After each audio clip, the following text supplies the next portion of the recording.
Welcome back to our channel Simply Studies with Chelsa. And यहाँ पे देखो हमने जो पाइथन स्टार्ट की हुई है उसमें हमारा पाइथन टोकन का टॉपिक चल रहा है।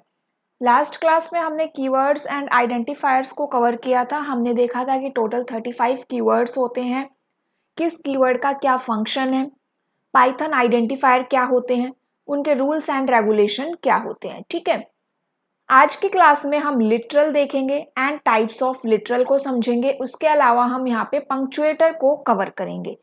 क्लास अच्छी लगे तो ज़्यादा से ज़्यादा शेयर करना। कोई भी डाउट हो तो कमेंट करके पूछ सकते हो। इसके अलावा टेलीग्राम ग्रुप को ज्वाइन कर सकते हो, लिंक आपको डिस्क्रिप्शन बॉक्स में मिल जाएगा।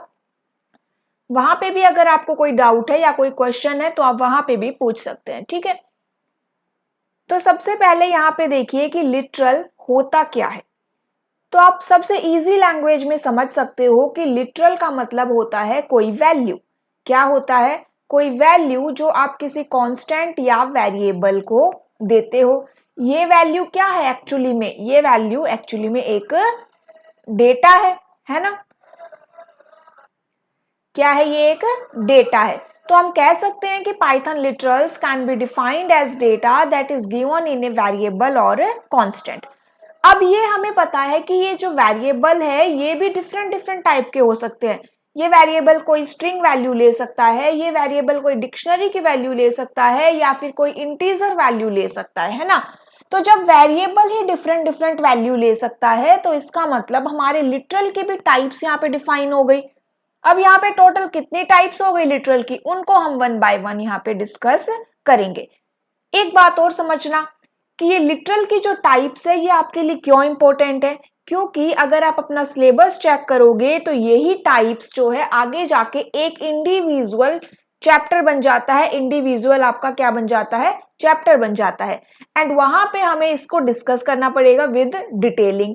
लेकिन डिटेलिंग में डिस्कस करने से पहले आपको उसका बेसिक पता होना चाहिए, एंड इसी बेसिक को आज की क्लास में हम यहाँ पे कवर कर रहे हैं। ठीक है, यहाँ से आपके क्वेश्चन बनते हैं एग्जाम में, एंड मैं आपको बताऊंगी कि एग्जाम में वो कैसे एंड किस टाइप से क्वेश्चन यहाँ पे आ जाएंगे।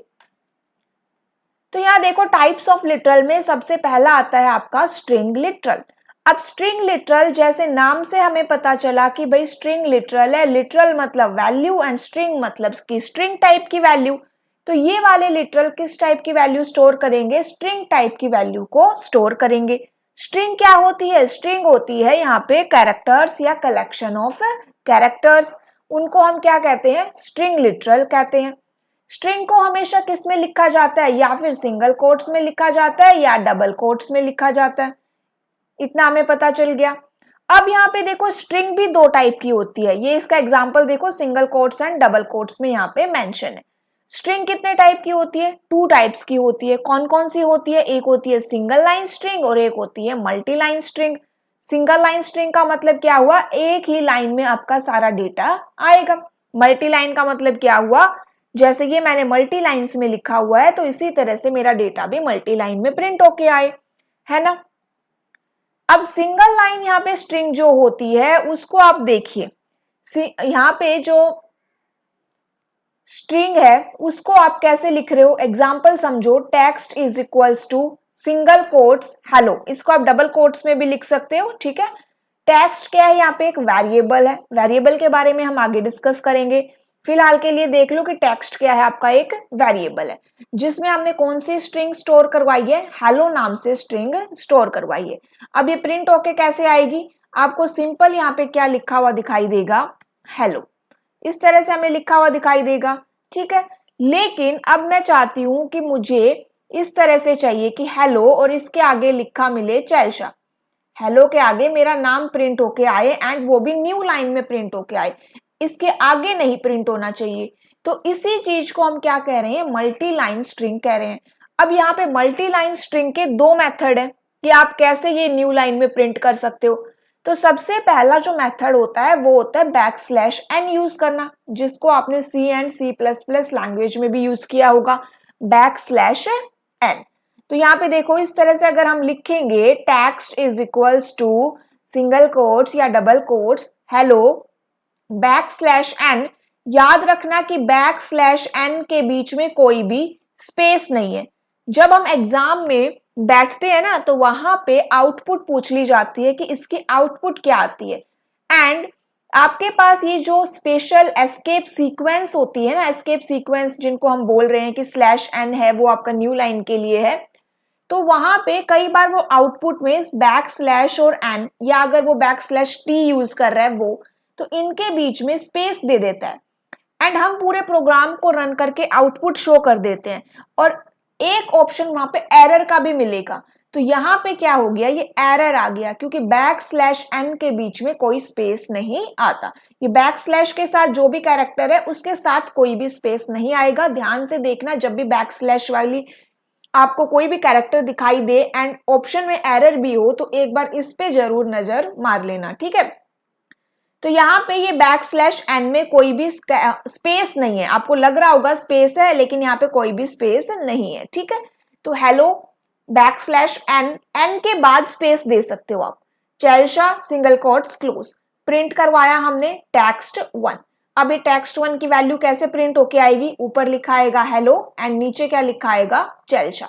यहाँ पे देखो, आप जितना भी स्पेस दोगे ना /n के बाद, उतना स्पेस यहाँ पे भी आएगा। अगर मैं यहाँ पे 5 स्पेस दूंगी तो 5 स्पेस आगे मेरा नाम आएगा। तो ये बात याद रखना कि आपको यहाँ पे जितना स्पेस देना है उतना ही स्पेस आपके आउटपुट में भी प्रिंट होके आएगा, ठीक है। ये स्पेस को यहाँ पे नेग्लेक्ट नहीं करेगा। तो इस तरह से मेरी आउटपुट क्या होके आएगी, प्रिंट होके आएगी। एंड आउटपुट में कोई भी सिंगल या डबल कोट्स नहीं लगाएगा। आउटपुट को ध्यान से देख लेना, सारी आउटपुट रन करके फिर यहाँ पे मेंशन की गई है। तो यहाँ पे कोई भी सिंगल कोट्स नहीं आएगा। एग्जाम में ना एक तो आपको हेलो चैलशा दिखाई देगा, या फिर एक आपको हेलो, उसके बाद सिंगल कोट्स में भी लिखा मिलेगा। अब आप कंफ्यूज हो जाओगे कि यहाँ पे सिंगल कोट्स आएगा या नहीं आएगा। तो यहाँ पे कोई भी सिंगल कोट्स नहीं आएगा। स्ट्रिंग के बारे में बात हो रही है, ठीक है, ध्यान रखना। नेक्स्ट यहाँ पे ये इंपॉर्टेंट है, ट्रिपल कोट्स। अब आप देखो, ट्रिपल कोट्स भी यहाँ पे यूज होते हैं। C एंड C++ में ट्रिपल कोट्स यूज नहीं हो रहे थे, तो यहाँ पे ट्रिपल कोट्स यूज होते हैं फॉर दी मल्टीलाइन स्ट्रिंग। तो यहाँ पे सिंपली मैंने ट्रिपल कोट्स में लिखा str2 मेरा एक वेरिएबल है, triple quotes welcome to simply studies triple quotes close, print करवा लिया str2। तो यहाँ पे कोई बैकस्लैश कुछ नहीं है, सिर्फ आपको ट्रिपल कोट्स यूज करने हैं। जैसे ही आपने यहाँ पे स्ट्रिंग मेंशन करी है वैसे ही आपको आउटपुट में मिलेगी। तो आप यहाँ देख सकते हो वेलकम टू सिंपली स्टडीज। समझ में आया? स्ट्रिंग के बारे में काफी इंपॉर्टेंट है। आउटपुट भी ध्यान रख लेना कि कोई कोट्स लगे हुए नहीं आएंगे यहाँ पे। एंड जो /n है उसमें भी कोई स्पेस नहीं आएगा। ट्रिपल कोट्स आपका मल्टीलाइन स्ट्रिंग के लिए यूज होता है। अदरवाइज स्ट्रिंग आपकी जरूरी नहीं आप मल्टीलाइन स्ट्रिंग में यूज करो। आप सिंपली अगर चाहो ना तो यहाँ पे भी ट्रिपल कोट्स को क्लोज कर सकते हो। सिंगल एक वर्ड लिखा, एक यहाँ पे आपने एक स्ट्रिंग मेंशन करी है, आपको एक स्ट्रिंग वेलकम लिखी दिखाई देगी। तो ऐसा नहीं है कि मल्टीलाइन में यूज करो, लेकिन स्पेशली मल्टीलाइन स्ट्रिंग के लिए हम यहाँ पे ट्रिपल कोट्स को यूज करते हैं। अदरवाइज पाइथन में आप स्ट्रिंग को मेंशन कर सकते हो सिंगल कोट से, डबल कोट से और ट्रिपल कोट से। तो ये क्या था, आपका स्ट्रिंग लिटरल था, ठीक है। एंड याद हो, कल हमने आइडेंटिफायर जब हम देख रहे थे तो मैंने आपको बताया था कि ये आइडेंटिफायर वैलिड है या नहीं, उसके लिए एक स्ट्रिंग फंक्शन यूज होता है। उस फंक्शन का नाम आप मुझे कमेंट करके बताना अगर आपने कल की क्लास अच्छे से देखी है और आपको उसके बारे में थोड़ा बहुत याद है, ठीक है। तो इससे क्या होगा, आपकी प्रैक्टिस भी होती रहेगी। कमेंट जरूर करना कि क्या उस फंक्शन का नाम था। अब यहाँ पे देखो कैरेक्टर लिटरल्स। वैसे कैरेक्टर लिटरल कोई अलग से लिटरल नहीं है, ये एक स्ट्रिंग लिटरल का ही टाइप हो जाता है कि भाई स्ट्रिंग के अंदर अगर आप एक सिंगल कैरेक्टर को मेंशन कर दोगे तो वो कैरेक्टर लिटरल हो जाता है। एक से ज्यादा कैरेक्टर्स को अगर आप यूज करोगे तो वो स्ट्रिंग बन जाती है। लेकिन फिर भी यहाँ पे मैंने आपको अलग से मेंशन किया करके दिखाया है कि कैरेक्टर लिटरल्स एक टाइप ऑफ स्ट्रिंग लिटरल होती है। सिंगल और डबल कोट्स में हम इनको लिखते हैं। एग्जाम्पल देखो, v एक वेरिएबल है, सिंगल कोट में मैंने क्या लिख दिया, n। एंड पाइथन के आगे कोई सेमीकोलन नहीं आता है। पाइथन की जब भी आप स्टेटमेंट लिखते हो ये बात याद रखना। तो यहाँ पे सिंगल कोट्स में n लिखा है। यहाँ पे देखो w एक वेरिएबल क्रिएट हुआ एंड डबल कोट्स में मैंने a यहाँ पे मेंशन किया है। तो ये क्या हो गए, आपके कैरेक्टर लिटरल्स हो गए। प्रिंट करवा लेंगे v को एंड w को, क्या प्रिंट होके आएगा, n और a यहाँ पे प्रिंट होके आएगा। इस तरह से आउटपुट आपकी आएगी। ये जी यहाँ पे कुछ नहीं है, ठीक है, गलती से लग गया है। आउटपुट क्या आएगी आपकी एन और ए। समझ में आ गया हमें string literal and character literal. कोई भी डाउट हो तो कमेंट करके पूछ सकते हो, एकदम बेसिक से हम चल रहे हैं एंड बेसिक से ही क्वेश्चन बन जाते हैं, ठीक है। चलिए नेक्स्ट यहाँ पे देखते हैं न्यूमेरिक लिटरल्स। अब न्यूमेरिक लिटरल्स क्या होते हैं, सबसे पहली टर्म आपको जो दिखाई दे रही है वो है इम्यूटेबल। लेकिन उससे पहले समझो कि न्यूमेरिक लिटरल्स जो होते हैं वो आपकी कोई नंबर की वैल्यू स्टोर करेंगे, फिर चाहे वो नंबर आपका कोई एक होल नंबर भी हो सकता है, या फिर कोई डेसिमल नंबर भी हो सकता है, या फिर आपने मैथ्स में देखा होगा कॉम्प्लेक्स नंबर आपने पढ़े होंगे, वो कॉम्प्लेक्स नंबर भी आपका न्यूमेरिक लिटरल में ही आ जाता है, ठीक है। तो ये आपके कौन कौन से हो सकते हैं, देखो एक इंटीजर नंबर है तो वो आपका इंट से डिफाइन रहेगा। अगर आपका इंटीजर नंबर में ही अगर आप और ज्यादा अपनी लिमिट बढ़ाना चाहते हो तो आप लॉन्ग इंटीजर को यूज कर सकते हो, ठीक है। उसके अलावा डेसिमल को यूज करना चाहते हो तो फ्लोट यहाँ पे रहेगा, एंड कॉम्प्लेक्स नंबर के लिए कॉम्प्लेक्स रहेगा। ये चार यहाँ पे क्या है आपके लिटरल्स रहेंगे। अब यहाँ पे मैंने इम्यूटेबल क्यों लिखा है, इम्यूटेबल का मतलब होता है कि इनकी वैल्यू को आप चेंज नहीं कर सकते। एक बार आपने जो वैल्यू डिफाइन कर दी वो वैल्यू वही रहती है, आप उसको चेंज नहीं कर सकते। ये क्या होता है, इम्यूटेबल होता है। इंट यहाँ पे लिखा है साइंड इंटीजर्स। साइंड इंटीजर्स का मतलब क्या होता है कि ये पॉजिटिव और नेगेटिव दोनों टाइप की वैल्यू ले सकते हैं, लेकिन यहाँ पे कोई डेसिमल वैल्यू नहीं आएगी, कोई भी फ्रैक्शन वैल्यू नहीं आएगी। पहली बात तो ये। उसके अलावा ये इंटीजर वैल्यू में कौन कौन से आ सकती है वैल्यू, तो ये कोई बाइनरी वैल्यू हो सकती है, कोई ऑक्टल वैल्यू हो सकती है, कोई डेसिमल वैल्यू हो सकती है, कोई हेक्साडेसिमल वैल्यू भी हो सकती है। अगर बाइनरी वैल्यू आ जाए तो क्या हो जाएगा, बाइनरी न्यूमेरिक लिटरल हो जाएगा, हेक्साडेसिमल लिटरल हो जाएगा, डेसिमल लिटरल हो जाएगा, ऑक्टल लिटरल हो जाएगा, ठीक है। बाइनरी 0 और 1 आएगा, ऑक्टल में आप 0 to 7 तक की वैल्यू को डाल सकते हो, डेसिमल में आप 0 to 9 तक की वैल्यू को ऐड कर सकते हो, एंड हेक्साडेसिमल में आप 0 to 9 and A to F तक की वैल्यू को इंसर्ट कर सकते हो। एग्जाम्पल भी हम देखेंगे इनके। लॉन्ग के बारे में देखो, integers of unlimited size followed by lower case और अपर केस एल। यहाँ पे क्या कह रहा है कि इन इंटीजर के लास्ट में क्या लग जाता है, एक एल लग जाता है।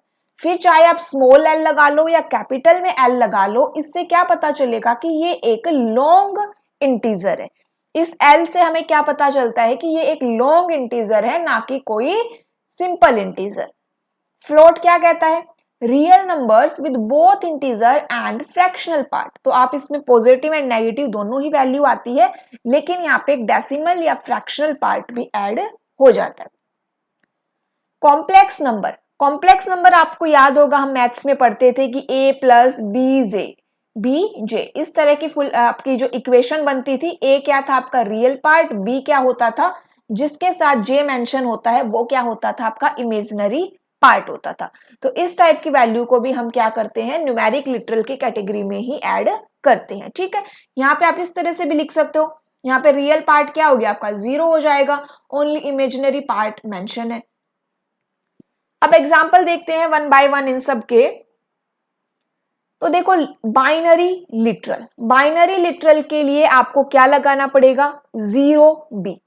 आपको प्रीफिक्स में 0b ऐड करना पड़ेगा, जिससे कि ये समझ में आए इंटरप्रेटर को कि ये एक बाइनरी लिटरल है। अदरवाइज 10 तो आपका ऑक्टल में भी अलाउड है, 10 तो आपका डेसिमल में भी अलाउड है, हेक्सा में भी अलाउड है। तो कैसे पता चलेगा कि ये बाइनरी है, तो इसीलिए हमें यहाँ पे 0b को ऐड करना पड़ेगा, ठीक है। उसके अलावा डेसिमल लिटरल, डेसिमल लिटरल में कोई प्रीफिक्स ऐड नहीं होता है, सिंपल आप नंबर लिखो, वो डेसिमल में ही बाय डिफॉल्ट माना जाता है। ऑक्टल लिटरल के लिए आप यहाँ पे 0o ऐड करते हो, प्रीफिक्स में क्या ऐड करते हो, 0o। हेक्साडेसिमल के लिए यहाँ पे 0x को ऐड किया जाता है। ये प्रीफिक्स याद रखना, ये पूछ लिया जाता है कि ऑक्टल के लिए क्या ऐड होता है, हेक्साडेसिमल के लिए क्या ऐड होता है, या फिर आपको 4 यहाँ पे आउटपुट मिलेंगी, आपको ऑप्शंस मिलेंगे जिनमें आपको ऑक्टल भी मिलेगा, हेक्सा भी मिलेगा, डेसिमल भी मिलेगा, बाइनरी भी मिलेगा, या फिर ऑक्टल में ही आपको सिंपल एक ऑक्टल दे दिया जाएगा, 3 डेसिमल दे दिए जाएंगे और आपसे पूछ लिया जाएगा कि इनमें से कौन सा डेसिमल नहीं है। तो अगर आपको यहाँ पे ओ के बारे में नहीं पता तो थोड़ा बहुत कंफ्यूजन हो सकता है। तो बाइनरी लिटरल के लिए क्या ऐड करोगे आप? 0b, डेसिमल के लिए कुछ भी ऐड नहीं होता है, ऑक्टल के लिए 0o एंड हेक्साडेसिमल के लिए 0x। ठीक है, तो ये क्या हो गए आपके, इस तरह से लिटरल्स डिफाइन हो जाएंगे। इंटीजर फ्लोट लिटरल्स को हम कैसे कर सकते हैं? फ्लोट लिटरल्स को आप दो टाइप से कर सकते हो, या तो आप डॉट डेसिमल यूज करो या फिर एक्सपोनेंट ई यूज करो। तो इस तरह से हम फ्लोट लिटरल्स को डिफाइन कर सकते हैं। कॉम्प्लेक्स लिटरल देखो आप इस तरह से कर सकते हो, a is equals to 5 plus 3.14 j। यहाँ पे 5 क्या है? रियल पार्ट है। 3.14 क्या है आपका? इमेजिनरी पार्ट है। जरूरी नहीं है दोनों लिखो, रियल पार्ट नहीं भी हो सकता, या इमेजिनरी पार्ट नहीं है, या कोई भी दोनों ही पार्ट ना हो। ठीक है, इनके आउटपुट प्रिंट करवाएंगे। प्रिंट करवाया हमने एक्स वाई जेड यू, तो ये क्या प्रिंट होके आएगा आपको? आपके इंटीजर लिटरल को प्रिंट करेगा। प्रिंट f1 f2 ये आपके फ्लॉट लिटरल को प्रिंट करेगा। एंड यहाँ पे देखो प्रिंट a, तो आपकी ये वैल्यू प्रिंट होगी। And a dot imaginary imag, तो यहाँ पे imag है मतलब इमेजिनरी पार्ट की वैल्यू तो केवल 3.14 आएगी एंड a डॉट रियल में केवल 5 आएगी। ठीक है, आउटपुट को ध्यान से समझना। आउटपुट यहाँ पे देखो क्या शो हुई है।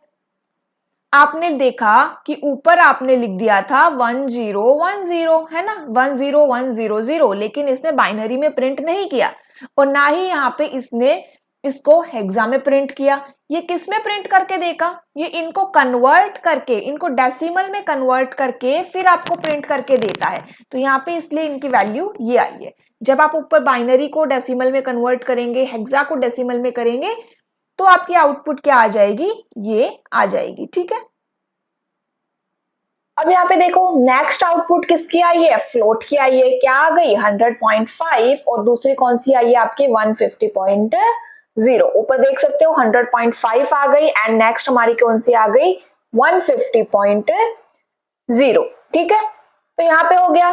थर्ड यहाँ पे हमने क्या प्रिंट करवाया था? थर्ड देखो आपने प्रिंट करवाया था कॉम्प्लेक्स नंबर को। तो कॉम्प्लेक्स नंबर में यहाँ पे ऊपर 5 है लेकिन नीचे आउटपुट में 5.0 है, मतलब कि एक फ्लोटिंग वैल्यू है वो। तो ये याद रखना कि कॉम्प्लेक्स नंबर में वो आउटपुट किसमें प्रिंट करके दे रहा है? रियल पार्ट की फ्लोटिंग में।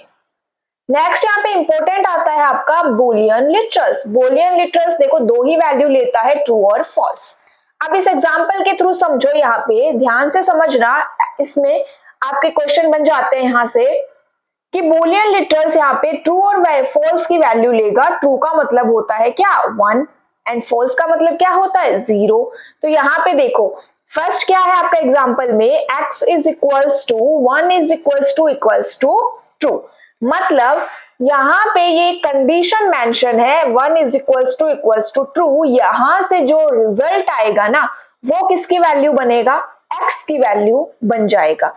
इसी तरह से दूसरा वेरिएबल y है, 2 इज इक्वल्स टू फॉल्स, यहां से जो वैल्यू आएगी आपकी वो y की वैल्यू बन जाएगी। z में यहां से जो रिजल्ट आएगा वो z की वैल्यू बन जाएगी। ठीक है, अब वैल्यू फाइंड आउट करते हैं। 1 is equals to true. True की वैल्यू क्या होती है? 1। क्या 1 के इक्वल है? इक्वल है, तो मतलब यहाँ पे x की वैल्यू क्या हो जाएगी? ट्रू। अगर ट्रू नहीं है तो क्या हो जाएगी? 1 हो जाएगी। सेकंड देखो फॉल्स इज इक्वल्स टू क्या होता है? 0। क्या 2 0 के इक्वल है? नहीं है, तो मतलब यहाँ पे y की वैल्यू क्या हो गई? फॉल्स, एंड फॉल्स का मतलब क्या हो गया? 0। z देखो 3 is equals to true. True की वैल्यू 1। क्या 3 1 के इक्वल है? नहीं है, तो मतलब z की वैल्यू क्या हो गई? फॉल्स, एंड यहाँ पे फॉल्स का मतलब 0। x y z की वैल्यू आ गई। अब a और b की वैल्यू हम फाइंड आउट करते हैं। a is equals to true plus 10। 10 में ट्रू ऐड नहीं कर सकते, तो ट्रू की वैल्यू क्या होती है? 1। 10 और 1 कितना हो गया? 11। a की वैल्यू क्या हो गई? 11 हो गई। b is equals to false plus 10। False की वैल्यू 0। 0 प्लस 10 कितना होता है? 10, तो b की वैल्यू क्या हो गई? 10। ठीक है, अब चलिए प्रिंट करवा लेते हैं। यहाँ पे वैल्यू हमने प्रिंट करवाया, यहाँ पे x को, y को, z को, a को एंड b को। आउटपुट क्या आ गई? देखो x is true, y is false, z is false, a की वैल्यू है 11 एंड b की वैल्यू है 10। इतना हमें समझ में आया बुलियन लिटरल्स के बारे में। नेक्स्ट यहाँ पे आता है आपका स्पेशल लिटरल।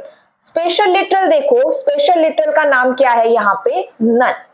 तो लास्ट क्लास में जब हमने कीवर्ड देखे थे तो वहां पे भी हमने कीवर्ड के बारे में ये समझा था, नन कीवर्ड के बारे में, जिसका एन क्या होता है, कैपिटल होता है, एंड नन का मतलब जीरो नहीं होता, ये भी मैंने आपको बताया था, ठीक है। तो यहाँ पे स्पेशल लिटरल नन है, इसका मतलब क्या हुआ कि आपने यहाँ पे किसी वेरिएबल को कोई वैल्यू आप नहीं दे रहे हो, उसको आपने नन लिख दिया। तो none is used to specify to that field that is not created. It is also used for the end of list in Python. यहाँ पे ये बात याद रखना, सेकंड जो इसका पॉइंट है कि जो none है कीवर्ड, इसको हम यूज करते हैं for the end of list. Example देखो, a is equals to 10, b is equals to none, print करवा दिया हमने क्या, a और b को। आउटपुट क्या आ जाएगी, ए की वैल्यू क्या है, 10 है, बी की वैल्यू क्या है, नन है, तो प्रिंट क्या हो गया, 10 और नन, ठीक है। मोस्ट इंपोर्टेंट आपका आता है अब यहाँ पे लिटरल कलेक्शंस, और यहाँ से क्वेश्चन बनते ही बनते हैं, एग्जाम में पूछे ही पूछे जाते हैं, ध्यान से समझना। 4 यहाँ पे इंपॉर्टेंट लिटरल कलेक्शन है, एंड इन्हीं के आगे चैप्टर भी बने हुए हैं, तो वहां पे हम और डिटेलिंग में कवर करेंगे, लेकिन यहाँ पे इनका बेसिक जरूर क्लियर करके जाना, यहाँ से बेसिक से ही यहाँ पे आपके क्वेश्चन बन जाते हैं। लिस्ट, टपल, डिक्शनरी और सेट लिटरल, ठीक है। सबसे पहले हम क्या देखेंगे, हमारा लिस्ट लिटरल। एग्जाम्पल जरूर समझना इसका, जो एग्जाम्पल मैं यहाँ पे समझाऊंगी, ठीक है, ताकि बाद में हम ना उसमें हमें दोबारा टाइम ना देना पड़े। तो लिस्ट क्या होती है, समझो कि लिस्ट यहाँ पे एक डेटा टाइप भी होती है, ठीक है, वो बात की बात है कि लिस्ट एक डेटा टाइप भी होता है। लिस्ट क्या करता है, डिफरेंट डेटा टाइप्स की वैल्यू को अपने पास स्टोर करता है। List contains items of different data types. अब सिमिलर वैल्यू को भी स्टोर कर सकते हो, लेकिन ज्यादातर हम इसको डिफरेंट के लिए यूज करते हैं। लिस्ट क्या है, म्यूटेबल। देखो म्यूटेबल यहाँ पे इंपॉर्टेंट रहेगा, ये क्वेश्चन डायरेक्टली पूछ लिया जाता है कि क्या लिस्ट म्यूटेबल है या इम्यूटेबल है, टपल म्यूटेबल है या इम्यूटेबल है, ये पूछ लिए जाते हैं यहाँ पे। म्यूटेबल का मतलब होता है कि इनकी वैल्यू को आप चेंज कर सकते हो। ऊपर देखो इम्यूटेबल भी आया था, तो यहाँ पे क्या है, इनकी वैल्यू को आप चेंज कर सकते हो, ठीक है। तो लिस्ट, टपल, डिक्शनरी, ठीक है, ये 3 यहाँ पे इंपॉर्टेंट रहेंगे। नेक्स्ट यहाँ पे बात देखो कि किसमें आप स्टोर करते हो, स्क्वायर ब्रैकेट से आप लिस्ट को क्रिएट करते हो, स्क्वायर ब्रैकेट के अंदर आप वैल्यू को स्टोर करते हो, जो कि कॉमा से सेपरेटेड रहती है।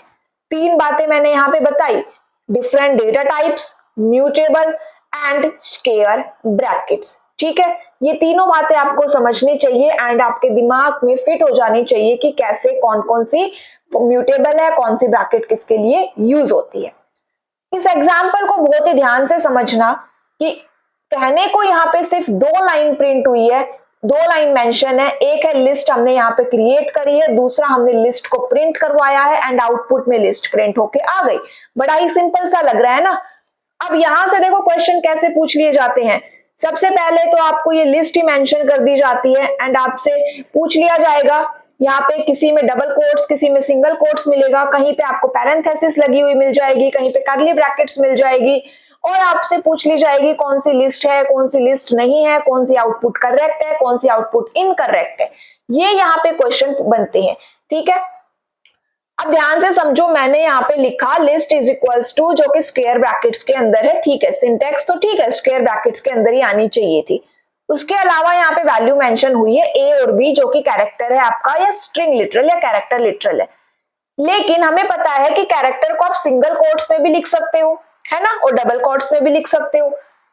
अब इस बात को ध्यान से समझो, जब भी आप कैरेक्टर लिटरल या स्ट्रिंग लिटरल को as a value list, tuple और डिक्शनरी को देते हो, तो वो हमेशा डबल कोट्स में आनी चाहिए। किस किस को देते हो, लिस्ट, टपल, डिक्शनरी, तीनों के लिए वैल्यू एप्लीकेबल है। ये बात एप्लीकेबल है कि आप अगर यहाँ पे सिंगल कोट्स में एंटर करोगे वैल्यू, तो एक एरर शो होगा, डबल कोट्स में आएगा। जैसे यहाँ पे ए भी डबल कोट्स में है, बी भी डबल कोट्स में है, तो ये क्या है आपका, करेक्ट है। अगर आपने सिंगल में लिख दिया तो एरर आएगा। अब आउटपुट में सिंगल कोट आएगा, ये भी देख लेना, आउटपुट में क्या आएगा, सिंगल कोट आएगा। अगर इस बात को इतनी बारीकी से ध्यान नहीं दोगे तो क्या करोगे, या तो ऊपर डबल कोट देख के आउटपुट में डबल कोट वाला करेक्ट कर आओगे, या फिर आउटपुट में सिंगल कोट देख के ऊपर जो सिंगल कोट है वो करेक्ट कर दोगे, है ना। तो ये आपका आंसर क्या हो गया, गलत हो गया। ऊपर आपने डबल कोट्स यूज करने हैं जब भी आप स्ट्रिंग लिटरल को यूज कर रहे हो एज ए वैल्यू, एंड नीचे आउटपुट में हमेशा वो सिंगल कोट आएगा, फिर चाहे वो डिक्शनरी हो, टपल हो या आपकी लिस्ट हो, ठीक है, तीनों के लिए। नेक्स्ट यहाँ पे देखिए tuple. Python tuple is a collection of different data type. Same बात है कि डिफरेंट भी यूज कर सकते हो, सिमिलर भी आप यूज कर सकते हो। It is immutable. इम्यूटेबल का मतलब क्या हुआ, इनकी वैल्यू आप चेंज नहीं कर सकते। एक बार आपने जो वैल्यू डिफाइन कर दी वो वैल्यू फिक्स हो गई। इसका मतलब आप टपल के ऊपर अपडेट फंक्शन नहीं लगा सकते, लिस्ट पे लगा सकते हो। जब हम टपल लिस्ट देखेंगे तो हम फंक्शंस को भी डिस्कस करेंगे, लेकिन अभी के लिए समझो कि टपल के ऊपर आप अपडेट फंक्शन नहीं लगा सकते, ठीक है। कौन सी ब्रैकेट यूज होती है, पैरेंथेसिस यूज होती है, सेपरेटेड बाय कोमा। ये तीन बातें आपको समझ में आई लिस्ट और टपल में। अब इसका एग्जांपल ध्यान से देखो, टपल वेरिएबल है, पैरेंथेसिस में है, ठीक बात है। 10 20 है, देव यहाँ पे डबल कोट्स में है, ये भी ठीक बात है। उसके आगे हमने एक 2 3 4 स्क्वायर ब्रैकेट, मतलब कि ये एक लिस्ट है। इसका मतलब क्या हुआ कि आप टपल में कोई लिस्ट को भी एज ए वैल्यू एंटर करवा सकते हो, लेकिन लिस्ट क्या थी, म्यूटेबल थी। बात को समझना, लिस्ट क्या थी, म्यूटेबल। टपल क्या है, इम्यूटेबल। इसका मतलब ये जो टपल है जिसकी वैल्यू है 10 20 देव 2 3 4 जो कि एक लिस्ट है। अब लिस्ट की वैल्यू चेंज हो सकती है, लिस्ट क्या है, इम्यूटेबल है। लिस्ट की वैल्यू को आप चेंज कर सकते हो, कैसे, देखो टपल को हम इंडेक्स से हम क्या करते हैं, रिट्राइव। 0 1 2 3 इनके क्या हो गए, इंडेक्स हो गए। 0 इंडेक्स पे 10 की वैल्यू को आप चेंज नहीं कर सकते, 1 इंडेक्स पे 20 की वैल्यू को आप चेंज नहीं कर सकते, 2 इंडेक्स पे देव वैल्यू को चेंज नहीं कर सकते, 3 वैल्यू पे एक लिस्ट है, इस वैल्यू को आप चेंज नहीं कर सकते। लेकिन जो 3 वैल्यू पे लिस्ट है, लिस्ट में जो 3 इंडिविजुअल एलिमेंट्स गिवन है जिनका खुद का एक इंडेक्स है 0 1 2, आप इन इंडिविजुअल एलिमेंट को क्या कर सकते हो, मॉडिफाई कर सकते हो। क्यों, क्योंकि लिस्ट क्या होती है, म्यूटेबल, मॉडिफाइएबल, ठीक है। इतनी बात समझ में आई। इसी तरह से अगर आप लिस्ट के अंदर टपल को एंटर करवाओगे तो टपल की वैल्यू चेंज नहीं हो सकती, क्योंकि टपल इम्यूटेबल होता है, ठीक है। अगर कंफ्यूजिंग लग रहा है तो एक बार फिर से रिवाइंड करो वीडियो को और फिर से ध्यान से सुनो कि क्या कहना चाह रही हूं मैं और क्या आपको समझ में आ रहा है, ठीक है। बहुत ही इंपॉर्टेंट बात है, इतने डिटेलिंग में करोगे तभी आपका एग्जाम क्या होगा, केवीएस के लिए आप प्रिपरेशन कर रहे हो एंड आपका एग्जाम क्लियर हो पाएगा। 10 20 दे 2 3 4 क्या आ गई, इसकी आउटपुट आ जाएगी। डिक्शनरी देखो, Python dictionary stores the data in the key value pair. पहली बात कि की वैल्यू पेयर के अंदर आपका डेटा स्टोर होता है, करली ब्रैकेट्स यूज होती है, एंड ये जो वैल्यू होती है आपकी कोमा से सेपरेट होती है, और की और वैल्यू जो है वो कॉलन से सेपरेट होती है, ठीक है। की और वैल्यू के बीच में कॉलन आता है, एंड जो की वैल्यू पेयर है उनको हम कोमा से सेपरेट करते हैं। ये क्वेश्चन पूछ लिए जाते हैं कि की वैल्यू में कौन सा आता है।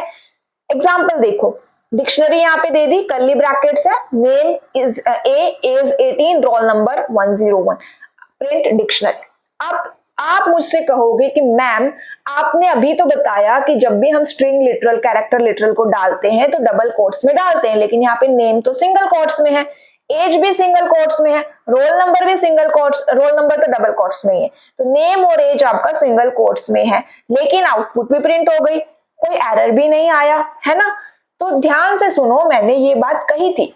अब आपने अगर ध्यान से नहीं सुना तो अब फिर से सुन लो कि जब आप स्ट्रिंग लिटरल को एज ए वैल्यू एंटर करवाते हो, लेकिन यहाँ पे नेम क्या है, की, ए क्या है, वैल्यू, एज क्या है, की, 18 क्या है, वैल्यू, रोल नंबर क्या है, की, 101 वैल्यू, तो यहाँ पे क्या है कि जो आपकी वैल्यू है वो डबल कोट्स में होनी चाहिए, एंड की आप सिंगल या डबल कोट्स दोनों में यूज कर सकते हो, ठीक है। तो डिफरेंस यहाँ पे समझ में आया। यहाँ पे मैंने नेम को सिंगल में, रोल नंबर को डबल में, दोनों में लिख के दिखाया है, इससे कोई फर्क नहीं पड़ेगा, लेकिन ए आपका डबल कोट्स में होना चाहिए, आउटपुट में वही सिंगल कोट्स आएंगे, ठीक है। देखो इंपॉर्टेंट है काफी, याद रखना, नेक्स्ट यहाँ पे आता है आपका सेट। सेट से वैसे हमारा कोई अलग से इंडिविजुअल चैप्टर नहीं बनता है सेट से, लेकिन जो भी बात है आपको सेट के बारे में समझनी है वो यहीं पे समझ लो एज ए सेट लिटरल। तो Python set is the collection of the unordered data set. Unordered data set का मतलब क्या हुआ? अब आप पूछोगे कि मैम ये अनऑर्डर्ड का मीनिंग क्या होता है, तो हम आगे डिटेलिंग में करेंगे, एक बार हम अलग से भी करेंगे ऑर्डर्ड अनऑर्डर्ड, लेकिन अभी समझो अनऑर्डर्ड का मतलब होता है, और अनऑर्डर्ड से पहले एक बार ये भी देख लो कि इनको हम कर्ली ब्रैकेट्स में यूज करते हैं। ठीक है, पहले एक बार पूरी इसकी दोनों पॉइंट्स को समझ लो कि अनऑर्डर्ड डेटा सेट है, कर्ली ब्रैकेट्स में यूज करते हैं, डिक्शनरी भी कर्ली ब्रैकेट्स में है, और ये कॉमा से सेपरेट होता है। ठीक है, इतना हमें समझ में आ गया। अनऑर्डर्ड का मतलब होता है कि आप जैसे आपने वैल्यू एंटर करी मेमोरी के अंदर, वो जरूरी नहीं कि उसी ऑर्डर के अंदर वो स्टोर हो, वो किसी भी ऑर्डर में आपकी वैल्यू को स्टोर कर सकता है एंड किसी भी वैल्यू आपके ऑर्डर में वो रिट्राइव कर सकता है। ठीक है, तो इसका मतलब क्या हुआ कि आप सेट की जो वैल्यू होती है उनको इंडेक्स यूज करके क्या नहीं कर सकते, रिट्राइव नहीं कर सकते। क्यों नहीं कर सकते इंडेक्स? अरे जब आपको पता ही नहीं है कि को किस ऑर्डर में वैल्यू स्टोर हुई है, तो आपको उसके इंडेक्स का कैसे पता कि 0 पे कौन है 1 पे कौन है, तो हम इंडेक्स यूज नहीं कर सकते। जैसे यहाँ देखो एप्पल, ग्रेप्स, गुआवा, पपाया, यहाँ पे देखो सिंगल कोट्स आएंगे, ये बात याद रखना। सेट के अंदर वो जो डबल कोट्स वाली बात है वो आपकी डिक्शनरी, टपल और लिस्ट में एप्लीकेबल थी, और यहाँ पे किसी भी ऑर्डर में वैल्यू प्रिंट हो गई है ना, तो हम यहाँ पे क्या यूज नहीं कर पा रहे, इंडेक्स यूज नहीं कर पा रहे। एप्पल, ग्रेप्स, गुआवा, पपाया, अब प्रिंट होके आ गया गुआवा, एप्पल, पपाया, ग्रेप्स, तो ये क्या था आपका सेट था। देखो अभी मैं गूगल सर्च कर रही थी तो मुझे एक नोटिफिकेशन मिला कि केवीएस का भाई मतलब एक किसी कोई वेब पेज किसी ने अपना क्रिएट किया हुआ होगा, उसने लिखा कि आपका जो केवीएस का नोटिफिकेशन है फैब में आउट हो सकता है। अब वो उसने मेंशन किया है कि हो सकता है, मे बी, मैं नहीं बता रही हूँ कि हो गया है या हो जाएगा, लेकिन अगर मान लो वो फैब में आउट हो गया तो आपको मिनिमम 1-2 महीने का टाइम मिलेगा अपने केवीएस एग्जाम की प्रिपरेशन करने के लिए। तब आपके पास टाइम नहीं रहेगा कि आप पाइथन को इतने डिटेलिंग में देखो कि हाँ इसकी आउटपुट ये आ रही है, इसकी आउटपुट वो आ रही है। नहीं, आप पाइथन को प्रिपेयर कर रहे हो अपने एचपीएससी एग्जाम के लिए और केवीएस एग्जाम के लिए। ठीक है, एंड दोनों की डेट जब भी आएगी ना तो एकदम ऐसे आएगी कि आपको पता भी नहीं चलेगा कि अब हम क्या पढ़े और क्या नहीं पढ़े। 1-2 महीने का वो गैप देगा एंड आपका एग्जाम करवा लेगा। तो अभी आपके पास पाइथन को समझने का एकदम डिटेलिंग में नोट्स बनाने का टाइम है, तो आप बना लो, अच्छे से समझ लो। मैंने अभी 23 वाला जो केवीएस है उसका एग्जाम दिया था, तो उसमें पाइथन फर्स्ट टाइम आई थी, लेकिन मैं क्या बताऊं कि उसमें पाइथन ही आई थी और कुछ नहीं आया। उसमें सिर्फ पाइथन की आउटपुट ही पूछी गई थी एंड वो उसके अलावा कुछ पूछ ही नहीं रहा था। ठीक है, तो इसीलिए अपने आउटपुट पे ध्यान दे लो। पंक्चुएटर्स क्या होते हैं? These are the symbols that used in Python to organize the structure, statement and expression. Symbols होते हैं, आप नीचे सिंबल्स गिवन है, सिंबल्स होते हैं।